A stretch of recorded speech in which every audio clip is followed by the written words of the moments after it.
Hello दोस्तों, मैं अरुण कुमार आज की इस क्लास में आप सभी का स्वागत करता हूं। हमने इससे पहली क्लास में देखा था मौर्य काल। मौर्य काल के कुछ फैक्ट्स देखे थे जो घटना चक्र में जो पहले कुछ वर्षों में क्वेश्चन आंसर पूछे गए हैं उनसे पहले कुछ फैक्ट दिए गए थे। उन फैक्टों को हमने देखा था, उनका अध्ययन किया था। आज की इस क्लास में हम देखेंगे वो क्वेश्चन आंसर जो अब से पहले कुछ वर्षों में मौर्य काल से पूछे गए हैं। ठीक है, चलिए हम स्टार्ट करते हैं वो क्वेश्चन आंसर। पहला क्वेश्चन है, निम्न में से किस हिंदू यवन शासक ने शीशे के सिक्के जारी किए थे? शीशे के सिक्के किसने जारी किए थे? स्ट्रेवो ने। स्ट्रेवो सेकंड ने शीशे के सिक्के जारी किए थे। तो यह हिंदू यवन शासक का 25 ईसा पूर्व से 10 ईसा पूर्व तक माना जाता है। किसका? हिंदू यवन शासकों का जो शासन था वो 25 ईसा पूर्व से 10 ईसा पूर्व तक बताया गया है। निम्नलिखित शासकों में से किसके सिक्कों पर संकर्षण एवं वासुदेव दोनों अंकित हैं? अगाथोक्लीज। अफगानिस्तान के ए खानम ने अगाथोक्लीज के सिक्के प्राप्त हुए हैं जिन पर वासुदेव कृष्ण और शयकर्षण का चित्र उकेरा गया है। किसका? वासुदेव कृष्ण और शयकर्षण का चित्र उकेरा गया है, वो सिक्के प्राप्त हुए हैं। ठीक है भाई, अगला क्वेश्चन चलते हैं। निम्नलिखित में से कौन एक तीनों के समकालीन नहीं है? बिंबिसार, गौतम बुद्ध, मिलिंद और प्रसेनजीत। मिलिंद। बिंबिसार 544 से 492 ईसा पूर्व मगध साम्राज्य में की महत्वता का वास्तविक संस्थापक था। मगध साम्राज्य का जो वास्तविक संस्थापक था वो कौन था? बिंबिसार। कब? 544 ईसा पूर्व से 492 ईसा पूर्व। ये हर्यक कुल के से संबंधित था। कौन सा कुल था? बिंबिसार का हर्यक कुल। प्रसेनजीत कौशल महाजनपद का राजा था। वह महात्मा बुद्ध का समकालीन था। महात्मा बुद्ध के समकालीन कौन थे? प्रसेनजीत कौशल महाजनपद के राजा। गौतम बुद्ध ने बौद्ध धर्म का प्रचार किया। मिनाडर, जिसे मिलिंद के नाम से जाना जाता है, उत्तर भारत में इंडो ग्रीक राजा था। इसका समय 155 ईसा पूर्व से 165 से 130 ईसा पूर्व, 155 या 65 से 130 ईसा पूर्व। इस प्रकार बिंबिसार, गौतम बुद्ध एवं प्रसेनजीत तीनों समकालीन थे, जबकि मिलिंद इनका समकालीन नहीं था। काव्य शैली का प्राचीनतम नमूना किसके अभिलेख से मिलता है? काठियावाड़ के रुद्रदामन अभिषेक से। रुद्रदामन जो अभिलेख है काठियावाड़ का, वहां से मिलता है। देखिए, रुद्रदामन का जूनागढ़ अभिलेख गुजरात के गिरनार पर्वत पर प्राप्त हुआ है। ब्राह्मी लिपि में उत्कीर्ण संस्कृत भाषा का अभिलेख अब तक का प्राप्त सांस्कृतिक अभिलेखों में सर्वाधिक प्राचीन है। इस अभिलेख में संस्कृत काव्य शैली का प्राचीनतम नमूना प्राप्त होता है। ठीक है। किस अभिलेख में रुद्रदामन प्रथम की विभिन्न उपलब्धियां वर्णित हैं? जूनागढ़। गुजरात के जूनागढ़ के रुद्रदामन का एक अभिलेख है और उसकी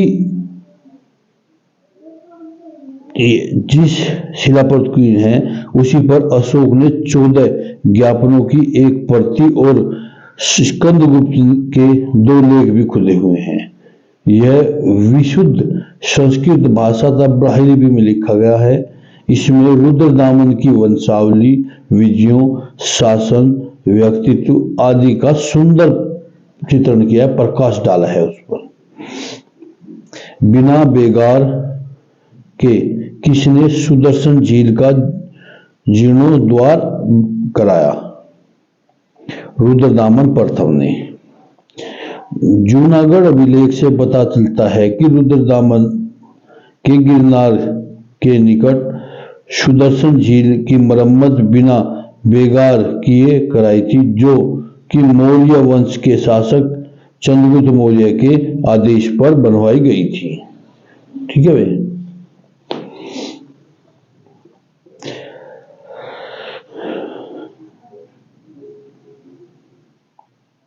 कारदमक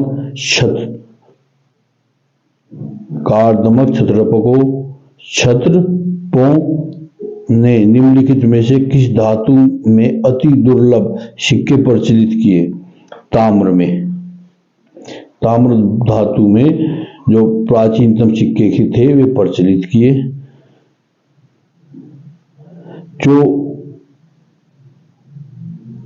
जो कारदमक वंश के शासक थे उनकी जो मुद्राओं थी 2 बड़े वर्गों में विभाजित थी।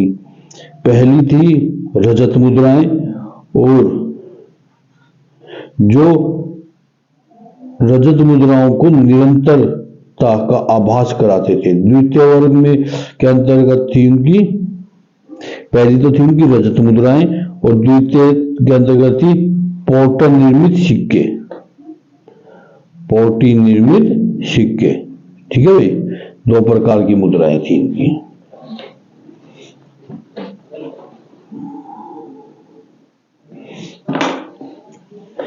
सूची 1 को सूची 2 से सुमेल कीजिए, नीचे दिए गए कूट का सही उत्तर चुनिए।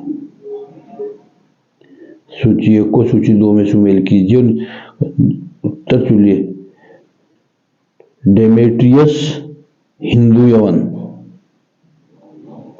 हिंदी यूनानी। रुद्रदामन, ठीक है, रुद्रदामन शक,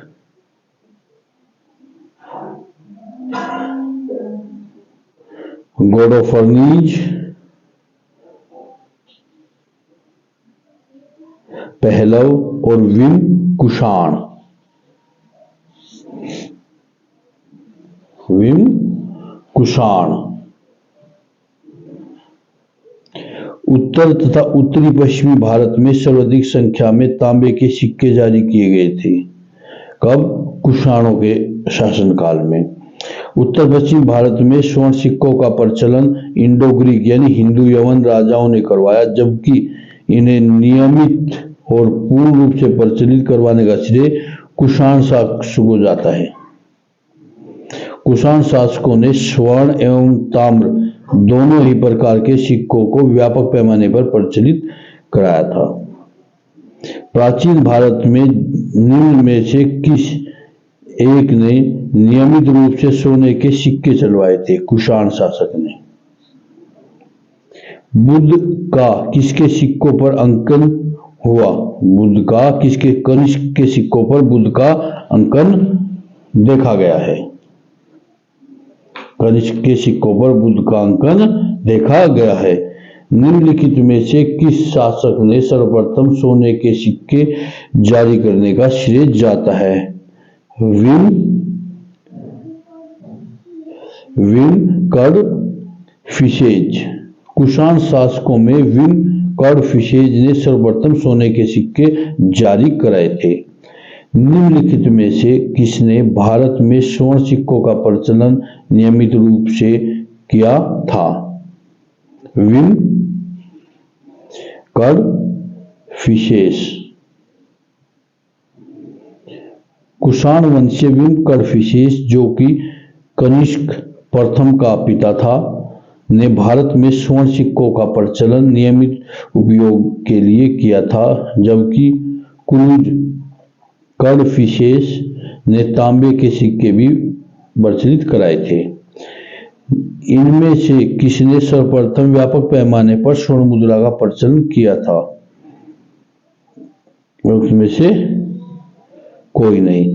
कुषाण शासकों ने व्यापक पैमाने पर स्वर्ण मुद्रा का प्रचलन किया था। ठीक है भाई, वो इसमें नहीं दिया गया। योधेय सिक्कों पर किस देवता का अंकन है? कार्तिकेय। योधेय सिक्कों पर किस देवता का अंकन है?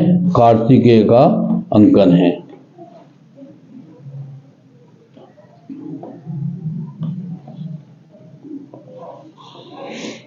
कनिष्क ने सारनाथ बौद्ध प्रतिमा विलेख की तिथि क्या है?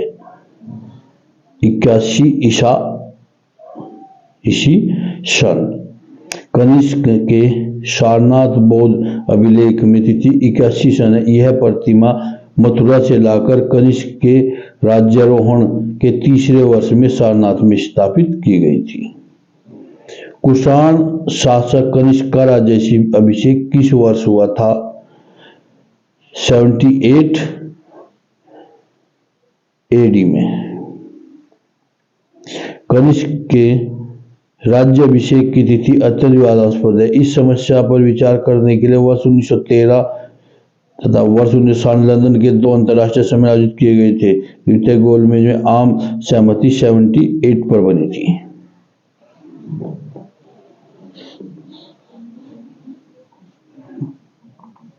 शक संवत कब प्रारंभ होता है? 78 ईसा पूर्व। जैन ग्रंथों में विक्रमादित्य 57 ईसा पूर्व के उत्तराधिकारियों को 135 विक्रम संवत के शासकों से पराजित कर उसके लक्ष्य में शक संवत चलाया था। इस प्रकार इसकी प्रारंभिक तिथि 135 - 57 78 है। विक्रम संवत और शक संवतों में कितने वर्षों का अंतर है? 135 वर्षों का। 135 वर्षों का अंतर है।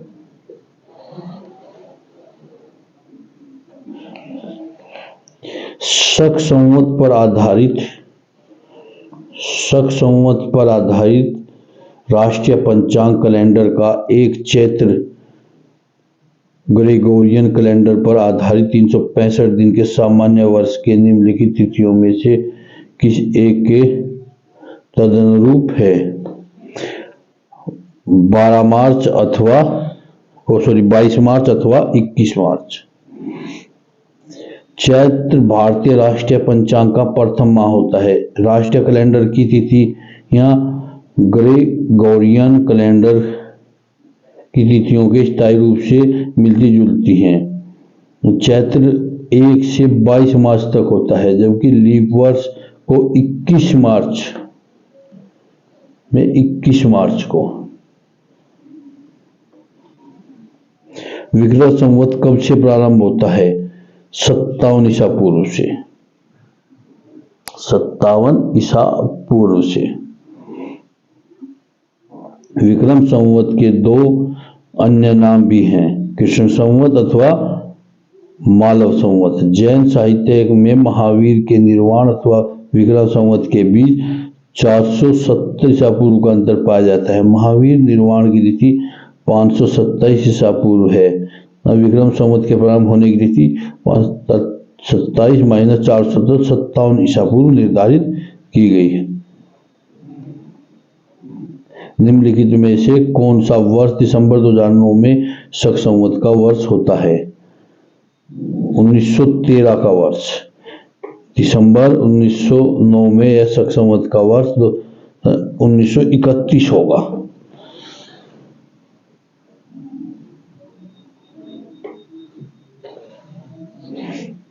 कनिष्क के समकालीन निम्नलिखित नामों का अध्ययन करें और निम्नांकित उत्तर कोड के रूप में अपना उत्तर इंगित करें। अश्व घोष और वासुमित्र। अश्व घोष और वासुमित्र। अश्व घोष किसका समकालीन है? कनिष्क का। निम्नलिखित में से एक कनिष्क के दरबार से संबंधित नहीं थे? पतंजलि।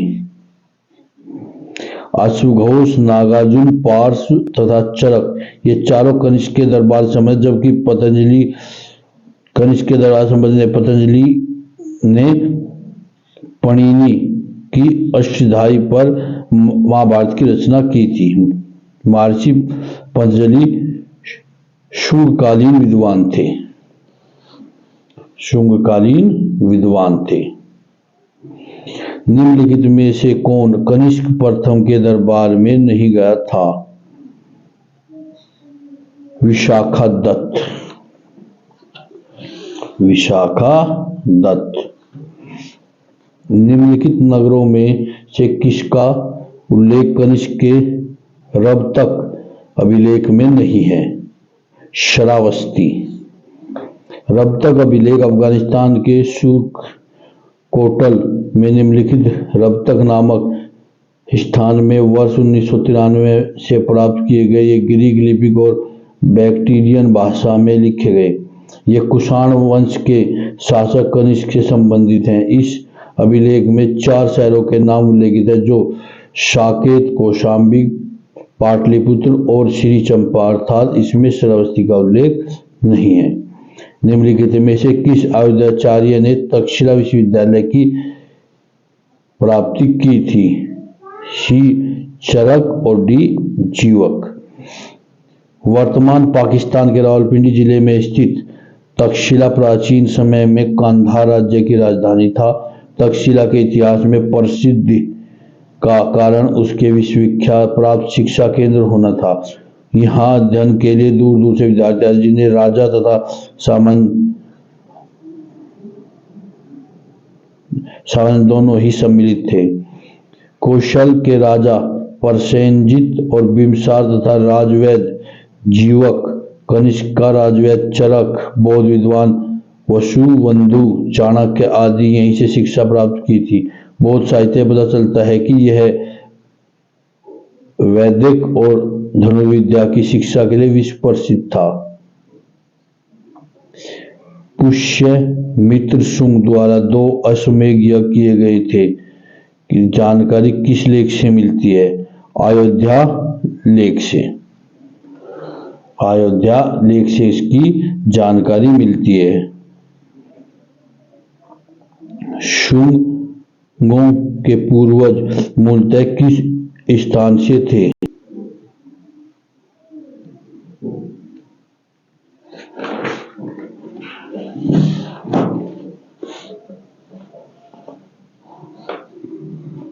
आंसर है सी, उज्जैन से। शुंग के पूर्वज मूलतः उज्जैन के थे। शुंग वंश का प्रथम स्वतंत्र शासक पुष्यमित्र शुंग था। धनदेव के अयोध्याभिलेख से उसके द्वारा अश्वमेध यज्ञ किए जाने के साक्ष्य प्राप्त होते हैं। शुंग वंश के बाद किस वंश ने भारत पर राज किया था? कण्वा यानी कण्व। शुंग वंश का अंतिम राजा देवभूति अपने अमात्य वासुदेव के षड्यंत्रों द्वारा मार डाला गया। वासुदेव ने जिस नवीन राजवंश की नींव डाली उसे कण्व या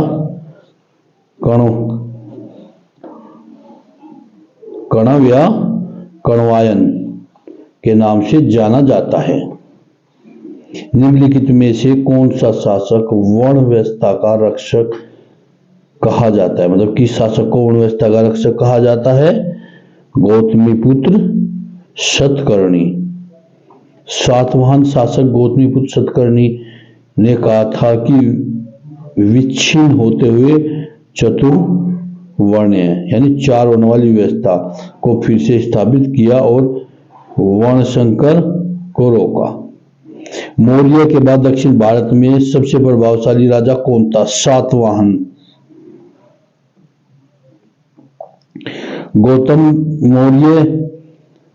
मौर्य के बाद दक्षिण भारत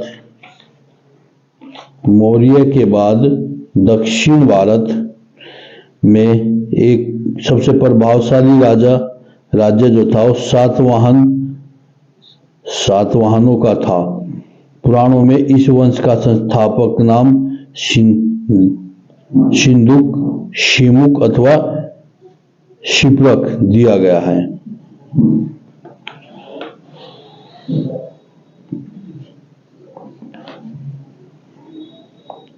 शिमुक निम्न वंशों में से किसका संस्थापक था?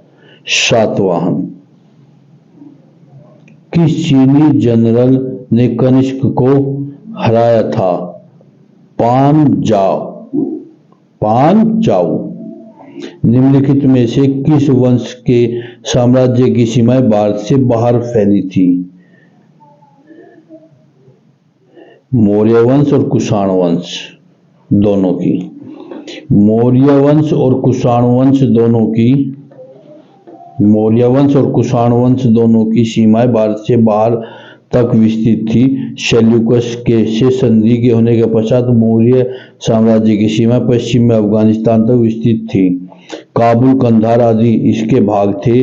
कुषाण वंश के साम्राज्य की सीमाएं भारतीय उपमहाद्वीप से बाहर तक फैली थी। कुषाण शासक कनिष्क की सीमाएं उत्तर में चीन के फुरहान एवं मध्य एशिया से लेकर दक्षिण में विंध्य पर्वत तक, पश्चिम में अफगानिस्तान से लेकर पूर्व में बिहार तक, उत्तर एवं बिहार तक विस्तृत थी।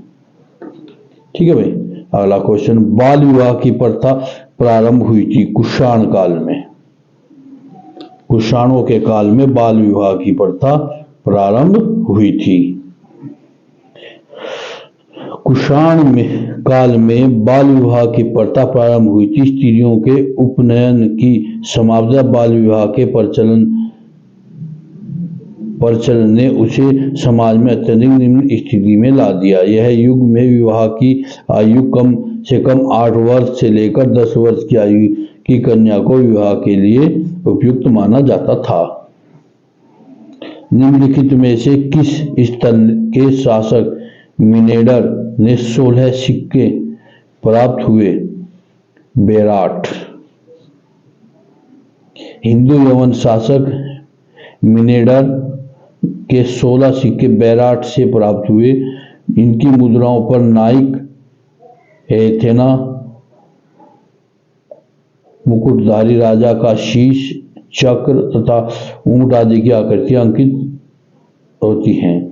निम्नलिखित युग्मों में से कौन सा एक सही सुमेलित है? सही सुमेलित है बी, गांधार शैली। कुषाण शासक कनिष्क के काल में कला के 2 स्वतंत्र शैलियां थी, एक तो गांधार शैली, एक मथुरा शैली। गांधार शैली और मथुरा शैली। कला की गांधार शैली निम्न समय में फूली कुषाणों के समय में। शक क्षत्रपक काल में सोने चांदी के सिक्कों का अनुपात क्या था? 1:35।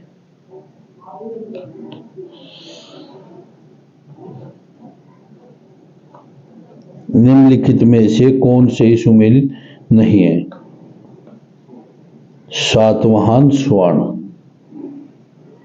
कुषाणों ने सर्वाधिक शुद्ध स्वर्ण के सिक्के चलवाए थे। यद्यपि भारत में सर्वप्रथम हिंदू यवन राजाओं ने स्वर्ण सिक्के चलवाए थे। स्वर्ण के अतिरिक्त कुषाणों ने ताम्र सिक्के भी चलवाए थे। गुप्तों के ने स्वर्ण एवं रजत के तथा कल चूरी शासकों ने स्वर्ण, रजत एवं ताम्र के सिक्के चलवाए थे। सातवाहन शासकों ने स्वर्ण सिक्के चलवाए थे। उन्होंने चांदी, तांबा और शीशे के सिक्के जारी किए थे। निम्नलिखित को सुमेल कीजिए तथा सूची के नीचे कूट का सही उत्तर चुनिए। गांधार शैली कुषाण। जूनागढ़ अभिलेख रुद्रदामन। मिलिंद पन्हो मिनाडर। तक्षशिलालेख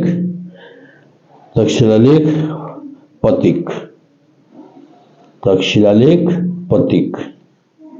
अफगानिस्तान का बामियान प्रसिद्ध था। अफगानिस्तान का बामियान प्रसिद्ध था।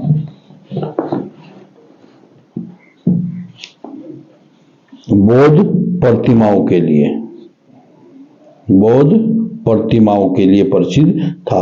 अफगानिस्तान का बामियान पहाड़ियों को काटकर बनाई गई बौद्ध प्रतिमाओं के लिए प्रसिद्ध था, लेकिन अफगानिस्तान में तालिबान शासक ने इन बौद्ध प्रतिमाओं को नष्ट करवा दिया था। जो कला शैली भारतीय और यूनानी ग्रीक आकृतियों का मिश्रण है उसे कहते हैं गांधार। गांधार शैली एक संश्लेषण है किसका? भारतीय एवं यूनानी कला का मिला जुला रूप कह लीजिए एक तरीके से। निम्नलिखित में से किस मूर्ति कला में सदैव हरित स्थानांतरित चट्टान का प्रयोग माध्यम के रूप में होता है? गांधार कला मूर्ति में।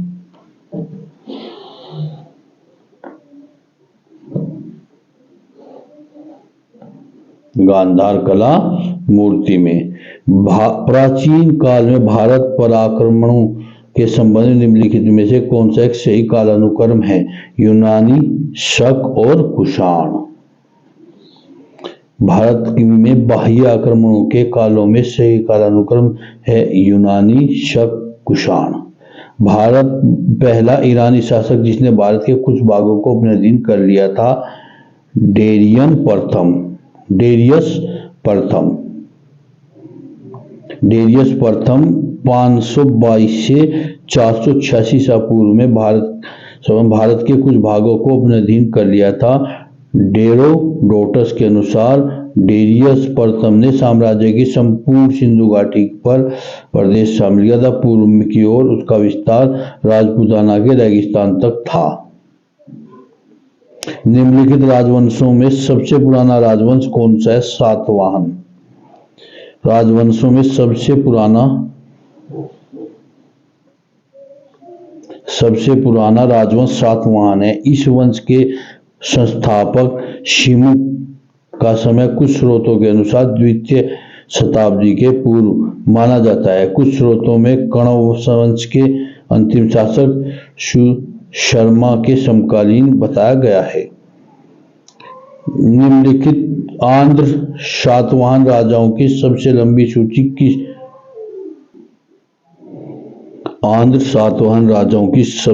सूची किस पुराण में मिलती है? मत्स्य पुराण में।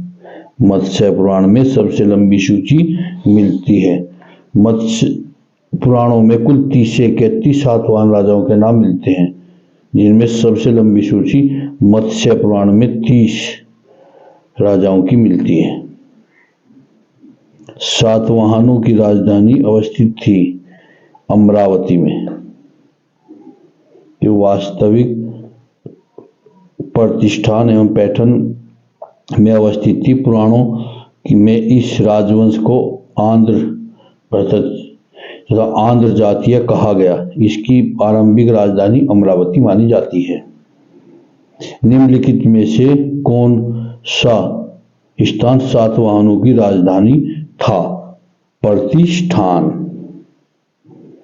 निम्नलिखित में से किसके लिए एक ब्राह्मण उपयुक्त हुआ? गौतमीपुत्र सतकर्णी। सातवाहन शासक गौतमीपुत्र सतकर्णी को उसकी मां गौतमी बलश्री ने नासिक अभिलेख में एक ब्राह्मण कहा गया, जिसका तात्पर्य है अद्वितीय ब्राह्मण था। ब्राह्मणों का एक रक्षक। राजवंश और उसकी राजधानी शुंग की है पाटलिपुत्र। सातवाहन की है पैठण। कदंब की है बनवासी और चंदेल की है महोबा। निम्नलिखित को कालानुक्रम अवस्थित कीजिए। डी सातवाहन, वाकाट और चालुक्य।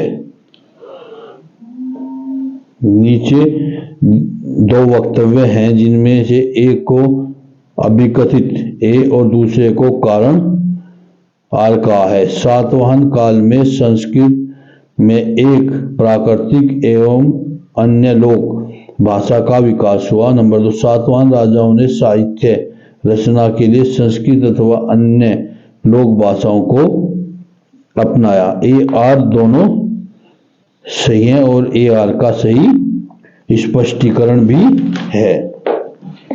ठीक है भाई, ए आर का सही स्पष्टीकरण भी है। सातवाहन शासकों के संदर्भ में निम्नलिखित कथनों में से कौन सा कथन सत्य है? सातवाहन शासक निम्नलिखित कथनों में से कौन सा कथन सही है? ए और दोनों सही हैं। सातवाहन नरेश प्राकृतिक भाषा के पोषक थे। सातवाहन काल में कला के लोक पक्ष को अधिक प्रोत्साहन मिला था। ठीक है भाई, चलिए अगला देखते हैं।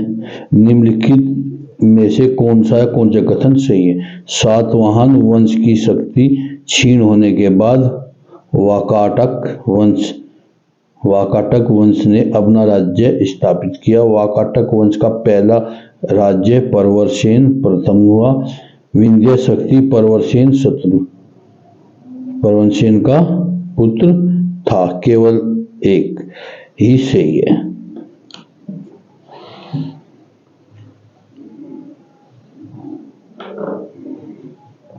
निम्नलिखित में से किस स्तूप में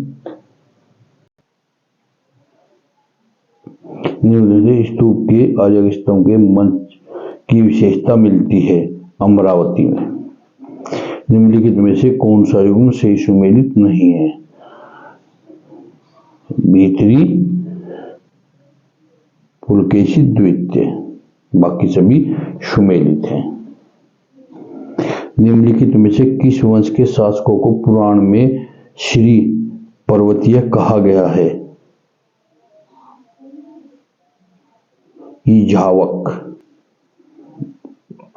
कुषाण फारस की खाड़ी और लाल सागर से होकर व्यापार करते थे। इनकी सुसंगठित नौसेना उच्च कोटि की थी। ये सही है और आर गलत है। राजा खारवेल का नाम जुड़ा है किससे? हाथी गुफा के लेख से। कलिंग के का चेदी वंशीय शासक खारवेल प्राचीन भारतीय इतिहास के महान सम्राटों में से एक थे। उड़ीसा प्रांत के भुवनेश्वर से 3 मील की दूरी पर स्थित उदयगिरी पहाड़ी की हाथी गुफा में इसका एक बिना तिथि का लेख प्राप्त हुआ है। यह अभिलेख खारवेल के इतिहास जानने का एकमात्र स्रोत है। उनका जैन धर्म के प्रति भावी झुकाव था। निम्नलिखित राजाओं में से कौन जैन धर्म का संरक्षक था? जैन धर्म का संरक्षक था खारवेल। कलिंग नरेश खारवेल निम्नलिखित में से किस वंश से संबंधित थे? चेदी वंश से। निम्नलिखित राजाओं में से किसका जैन धर्म के प्रति भारी झुकाव था? खारवेल का। कलिंग नरेश खारवेल का संबंध था सातवाहन वंश से। कलिंग नरेश का संबंध था सातवाहन वंश से। कलिंग ने चेदी राजवंश के संस्थापक महामेघवान नामक व्यक्ति था, जिसका वंश का नाम महामेघवा वंश भी पड़ा। इस वंश का सर्वाधिक शक्तिशाली राजा खारवेल था। हाथी गुफा अभिलेख किस शासक के विषय में जानकारी देता है? खारवेल के। उदयगिरी पहाड़ी में के हाथी गुफा में जो खारवेल का एक बिना तिथि का लेख प्राप्त हुआ है, इससे खारवेल के बचपन, शिक्षा, राज्याभिषेक, राजा होने के बाद 13 वर्ष के शासनकाल की घटनाओं की पूर्ण जानकारी प्राप्त होती है।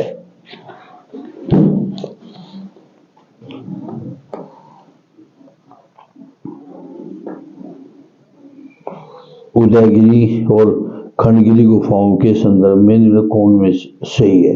इनमें से प्राकृतिक और कृत्रिम दोनों तरह की गुफाएं उदयगिरी के 18 और इनकी 15 गुफाएं हैं। खंडगिरी गुफाएं हाथी गुफाएं लेख के लिए प्रसिद्ध है। केवल सी पहला और दूसरा, तीसरा गलत है। पूर्वी रोमन शासक जस्टिनियन का सर्वाधिक महत्वपूर्ण योगदान किस क्षेत्र में था? विधि के क्षेत्र में। पूर्व रोमन शासक जस्टिनियन ने सर्वाधिक प्रसिद्ध उसके न्याय संबंधी सुधार के लिए जस्टिनियन रोमन कानून के संबंध और संशोधन के उत्तरदायी हैं। पेरिप्लस ऑफ द इरीथ्रियन सी किसने लिखी? टॉलमी ने। ठीक है भाई, और अगली वीडियो में हम देखेंगे गुप्त एवं गुप्तोत्तर काल। आज की वीडियो में इतना है।